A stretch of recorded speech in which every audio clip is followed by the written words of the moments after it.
Hey, I'm Rob Patz, And I'm Kristen Stanton. and this is the Rob and Kristen Show.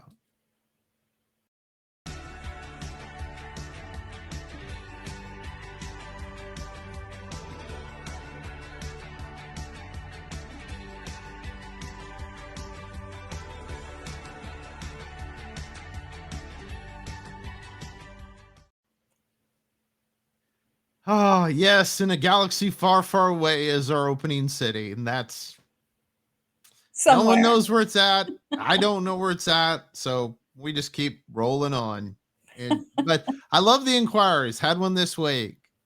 Could You it be did? Austin, Texas? I did. I had one this Hmm. week. Could it be Austin, Texas? It could be. Hey, did you see I got my hair cut? It looks really good. Although I have to admit, it was just getting to the length where I liked it when you got it cut. So It always drops down in my yeah. Don't like that at all.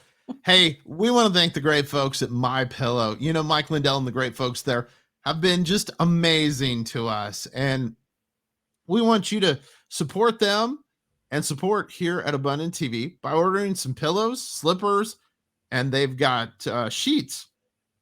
And right now, it's a great special on all of those things at My Pillow. In fact, such a fantastic deal on slippers right now that you could get 3 pairs and you come out real cheap. You get one for yourself, one for your mother and father-in-law. Always good to, don't get any for my mom and dad. Neither of them wear slippers. I know, but I'm not saying that, but other mother and father-in-laws probably do. Anyway, go to mypillow.com, use the promo code ATV and save big right now from the folks there at My Pillow. You know, I was talking about my haircut, and she does it so quick that it really doesn't take long, but I love to talk. And so I You love to consider talk? I do. I love to talk, and you know, it's like small talk and stuff like that. And so if you're off to get your haircut this week, we're going to give you 5 things we think you should know. And it might help you like when you're sitting there getting your haircut, unless it's short like mine. And then it takes like 10 minutes and then you go grocery shopping afterwards. That's the exciting life of being married right there. Get your haircut, go grocery shopping, and be excited that they had meatloaf. And that was, but in my youth, this story may have had more. I don't know, could have been closer to home. Anyway, have you seen this in Arizona? Dairy Queen, the one of the Dairy Queens in Arizona had a very large red spoon. You know, of course, the red spoon is the whole symbol of Dairy Queen, It was a and statue. it's a statue. Yes, it was a statue of a red spoon. Now, the owners said they were shocked that someone would steal this red spoon. Obviously, these owners did not go to high school in the United States, because my immediate thought was, "Mm, eh." I have a friend who watches the show, and he had an Audi A500. Seats in the back went down. And I'm sure he's right now thinking the same thing I am, which is probably would fit. Anyway, I'm not saying we ever did anything. I'm just saying we probably thought about it. That's all I'm going to say. But here's the good news. All is well in Dairy Queen land, because the spoon was found. And you're never going to believe this. There's a game, and I don't know the game, It's obviously. Pokemon Go, Yeah, I'm obviously which not cool. I don't know what Pokemon Go is. I know the name of Pokemon Go, but Right. I don't know how it actually works either. So maybe I somebody watching can send us a message and tell us how the game works. I exactly. They can.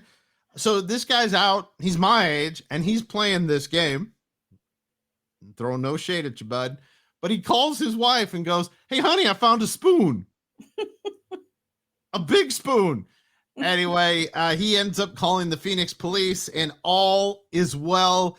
Spoon has been returned. It was found in a school, basically field at a school, like a play field. Here's the thing, guys. There are cameras there. I'm guessing you're going to go down for this one. Just saying, if you're going to do something like statues, just saying maybe a field, is better, like, out in the Don't give woods? them any advice. Just saying, if that's something I were going to do, uh, and if Marty, if you're watching this week, because you did watch, a field somewhere off of a dirt road, probably. Anyway, that oh my word, but it was spicy. It was. It was a spicy story. Uh-huh, and speaking of spices, hey, let's do a little word association. Okay. Okay, so I'm gonna say something and you tell me what you think of, okay? Uh, Florida, oranges. Maine, Richard His Song and lobster. lobster, is that what you said? Lobster, yes. Idaho, Potatoes. New Mexico, It's not coming in. I don't feel anything. I balloons. I don't know. chili peppers. Chili peppers. So Okay. New Mexico has the little chili peppers on their license plate. They are taking a lot of precautions to preserve the integrity of the chili pepper production.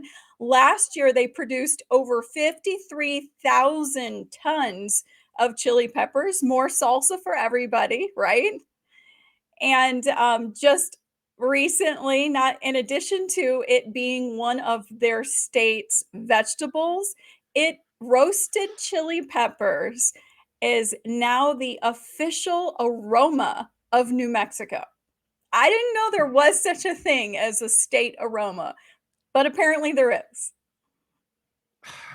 From Washington, I would believe it's probably roasting coffee smell, the smell of coffee. Or if you really know Washington at all, you'll know that we're big into processing wood into toilet paper and other things. And that leaves a terrible smell, not one you want to ever have. But I'm sitting here thinking, you know what? If I was going to have a concert for the state of New Mexico, I'd have the Red Hot Chili Peppers. I would too. That is very clever. I, Definitely. I think that, and then they could have an emu as like their spokes. No, wait, somebody else has done that. Yeah. Can't do that. It'd probably be like a copyright. I mean, can you copyright an emo, however you say them? An emu is an animal, it's a bird. But can you copyright a bird? I I don't know.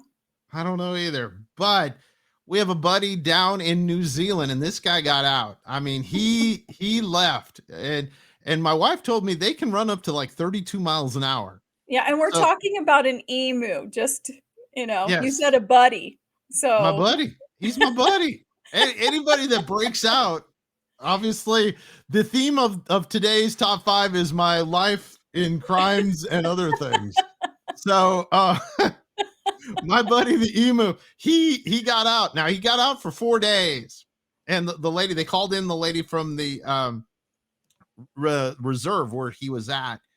And she said she was going around town asking people if they'd seen him, and she got some really strange looks. And I'm obviously, sure. I'm sure they probably wondering if she was high or something else. But the neat part of that story, and it tells you something. Sometimes when you break out, it's not always. Maybe you could say the grass isn't always greener on the other side. He returned. He was about a half a mile from the reserve, and he is back home. But it's he did his thing, man. He was out there living the dream for 4 days, having a great time. Um, but I was wondering about this whole thing about him, like when he was on the lamb, another animal. Yeah. I wonder if like he wore a disguise, maybe like a wig. Speaking of wigs, you know Really? really, we're gonna hop over to Australia, and this is for our Australian viewers, because we're on satellite over there in Australia, Yes, the and Faith Channel. yes, and for our Australian viewers, did you know that you now have a woman in the Guinness Book of World Records for the largest wig? I thought when I saw this headline, I thought this has to be some kind of joke.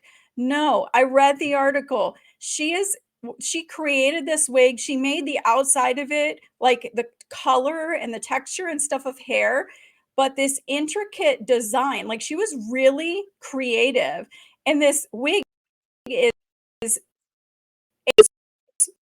feet and 6 inches wide, and it was so the support structure was a helmet, a bike helmet, PVC pipe, those pool noodles, cable ties, aluminum rods. So she was really creative, and as a result, she ended up in the Guinness Book of World Records. Did she wake up like one morning and go, you know what? I want to be famous. You know, we have a lot of these stories on here about getting people in the Guinness Book of World Records. Remember the guy we talked about that was doing the pull-ups from the flying helicopter? Yeah, I don't know, what makes people say, "I wanna be in the Guinness Book of World Records for this."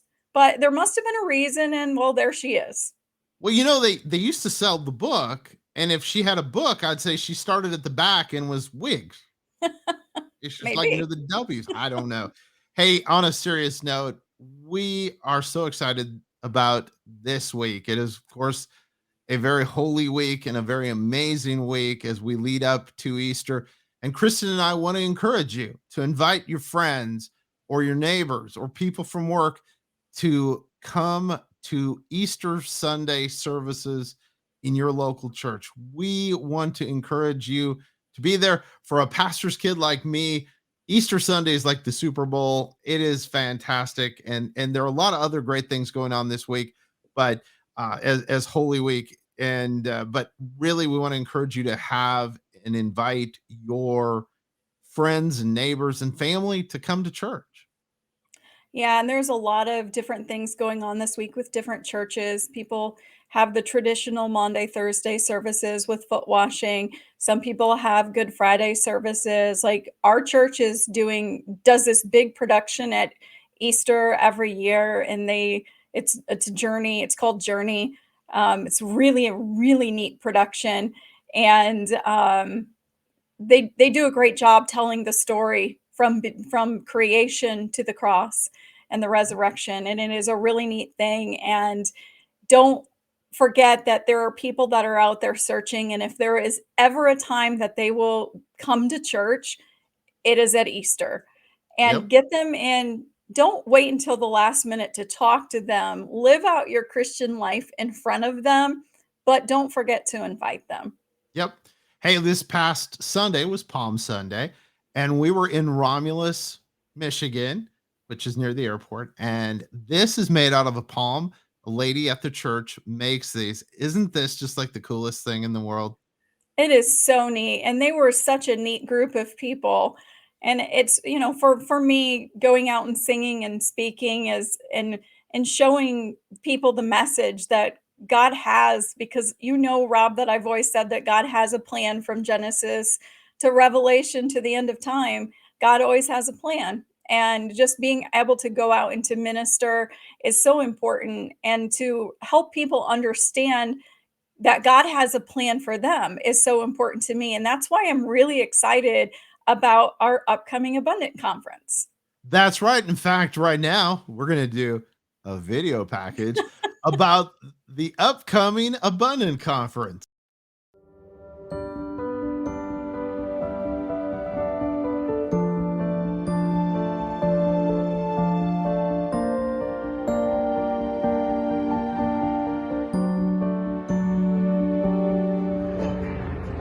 We are so excited to have you with us for our upcoming Abundant Conference here in Perrysburg, Ohio, coming up in September. Now, one of the things that have always been on our hearts is helping people learn how to walk in the abundance that God has for them and how to find the plan that God has for you. If you want to know what God's plan is and how to walk in that abundance and just enjoy the abundant life that God has for you, come and plan on joining us here in Perrysburg for the Abundant Conference.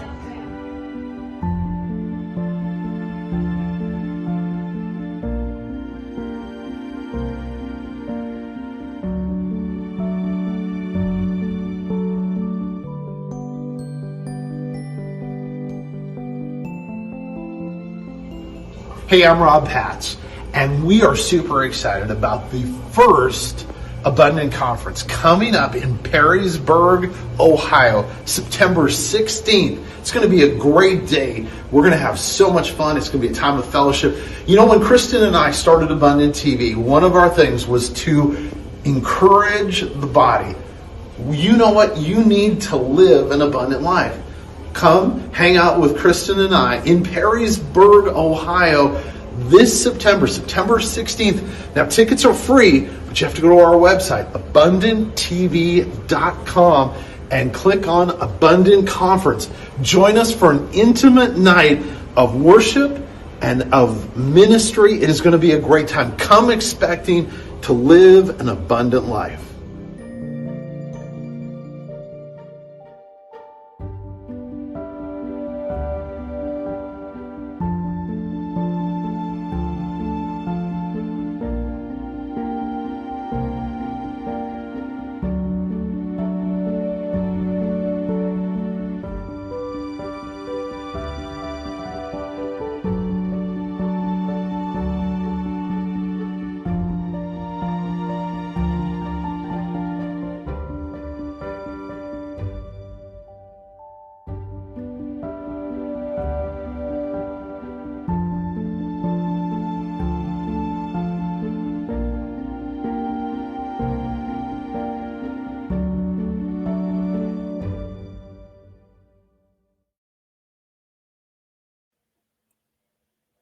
And we're back. Hey, it's going to be a lot of fun.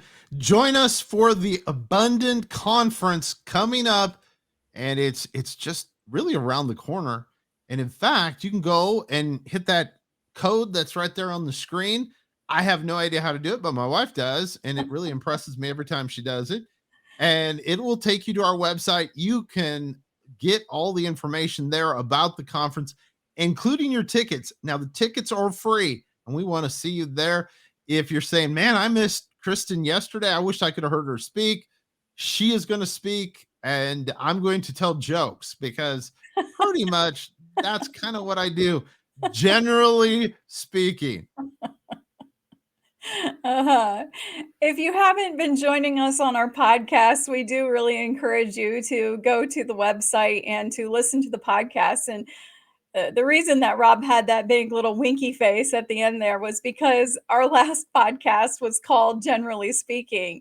And one of the things that I was saying earlier is that God has a plan, and He always has a plan. He has a plan for you, and He has a plan for all of us. From, like I said, from creation to the cross, from the cross to the end of time, God always has a purpose for everything, and He always has a plan. And one of those things that we saw was Moses. We were talking about Moses. Now, we all know the story about Moses, and what a great time to talk about it with the Resurrection Sunday and the Passover and everything coming up, where we really stop and think about what a vital role Moses played in all of this. And one of the things during the Passover, we know that they were instructed by God to put the blood over the doorposts, right? And I always want people to remember that Moses, earlier in his life, he was raised by Pharaoh's daughter. So we're going to back way up. Moses was raised by Pharaoh's daughter. He was taught by the Egyptians. He had all of the influence of the Egyptians, all of the privileges of the Egyptians, and not just any Egyptian, but Egyptian royalty. And the other part of this too, though, that I learned recently, the works of Josephus was a Jewish historian. The works of Josephus tell us that Moses was apparently a general in the Egyptian army. Did you know that? I did not until you told me. Now I'm just waiting for somebody to talk to me about Moses so I can throw that in and sound smart. So we're going to fast forward now a little bit and really talk about what happened, because here's Moses, and one day he made this decision, and he said, you know what? I don't like what the Egyptians are doing to my fellow people, to the Hebrews, to the Israelites, and so I'm going to do something about it. And one day he saw an Egyptian out there striking one of the Hebrews, and he looked around. You know, he's looking from side to side, looking around, make sure nobody's paying attention, and he killed him. And then he buried him in the sand. And he probably thought that nobody saw him until he went out, you know, the next day, and he was trying to intervene in an argument between two Hebrews. And I guess one of them kind of got a little lippy and said, "Well, who do you think you are? And are you going to kill us too, like you did the Egyptian?" And at that point in time, Moses started getting very afraid because he thought surely Pharaoh was going to find out. And obviously, Pharaoh found out. It didn't take long for that news to travel. No, I'm not sure. I'm guessing that the news traveled from the Israelites themselves somehow. I'm not sure why, if I'm an Israelite, I'm telling somebody that Moses killed an Egyptian, but Right. somehow Pharaoh found out. And, you know, Moses, instead of waiting on God's timing, he did things in his own timing. And Moses fled. And we know, we pick up the story several years later. We know that he fled, he got married, he was tending a flock. And like 40 years later, 40 years, Rob, and all that time tending the flock, I'm sure he had a lot of time to think, did I blow God's plan for my life? I mean, have Oh you yeah. ever thought about that? I haven't, but you know one thing you just said? He did that for 40 years. Mhm. Israelites were crossing around that mountain for 40 years. He probably thought, I just don't like 40 years. I don't like being in the desert this long, or I don't no, like this. I no, just thought of that though. but Moses had to have been thinking that. Did I blow God's plan for me? How often do we go through things in our life and maybe, you know, we do something and then we think, wow, I just really blew it. But you know that those thoughts are, I blew it, God can't use me. Do you realize that is nothing more than a lie from Satan? Because remember, John 10:10 says, the thief comes but to steal, kill, and destroy. Right. But Jesus said, "But I come that you might have life and have life more abundantly." So anytime Satan can, he's going to try to steal our peace. He's going to try to steal our future. He's going to try to steal our joy. He's going to try to steal this idea from your heart that God can use you. But I am here today to tell you that if God can use Moses, who killed an Egyptian, God can still use you no matter what it is that you've done. I always tell people, if you are still living and breathing, God still has a plan for you. And you know, one of the things that I really loved about this is, even though God had him sit and contemplate, and I mean, the Bible doesn't tell us that Moses sat there and contemplated these things, but it's human nature.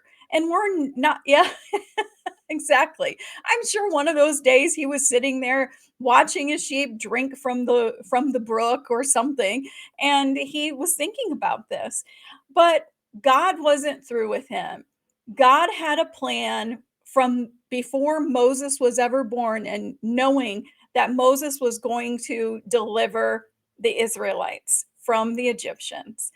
And one day, Do you think Moses went, I've been bad?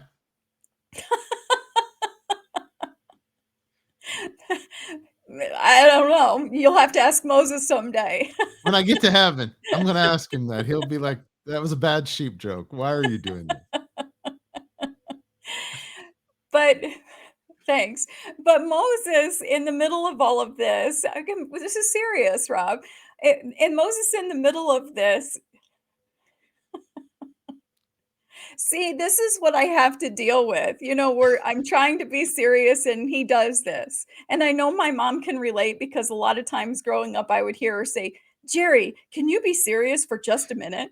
But anyway, getting back to all of this, you know, God had a plan for Moses, and Moses was tending his flock. And in Exodus chapter 3, verse 2, it says, and the angel of the Lord appeared unto him in a flame of fire out of the midst of a bush. And he looked, and behold, the bush burned with fire, and the bush was not consumed. So this was a phenomenon. And Moses was sitting there looking at this, and he thought, Well, I got to check this going on. That God saw him and saw what he was doing. God called out to him from the middle of the bush and said, Moses, Moses. And Moses responded, Here am I. Now, you and I talked about this in the podcast, or maybe it wasn't in the podcast, maybe it was just in one of our conversations. But, if I had a voice coming from someplace, I don't know that I would be so calm and say, Here am I. I might look around and just maybe not want to answer because I didn't know who was calling. But I think that just proves the fact that Moses knew God's voice, that so he wasn't afraid to answer, and he knew that was God. And we should all have that kind of relationship with God, that we know when God is calling out to us. And Moses said, Here am I. And God had responded to him. He said, Don't draw here, for the ground that you're standing on is holy. And so he made him take off his shoes. And then God proceeded to tell him, Hey, I've seen the affliction of Israel. I'm going to deliver them. And Moses probably saying, Oh, thank goodness. God said he's going to come down and he's going to deliver them. But guess what? God said, But you're the one who's going to do it. And one of the things that I wanted to point out was in verse 8. This is God speaking. He said, I am come down to deliver them out of the hand of the Egyptians. And so it's the second thing. So the first thing was God came to bring deliverance, just like he comes to bring deliverance to us, to anybody who will accept it. Jesus Christ on the cross brings deliverance to us. And in the rest of that said, and to bring them up out of that land unto a good land, and a large, unto a land flowing with milk and honey.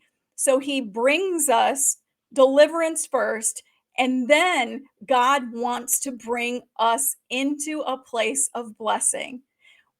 God doesn't just come to deliver us and then leave us. God comes to deliver us and then also bless us. And we can live in that blessing, in that place of blessing. Remember John 10:10, I've come to give you life and give you life more abundantly. And that was the story of what God told Moses with Israel. That's the same thing that Jesus did when he died on the cross for us. God had a plan for them. God has a plan for you. That's it. Hey, we want you to go out there and live an abundant life.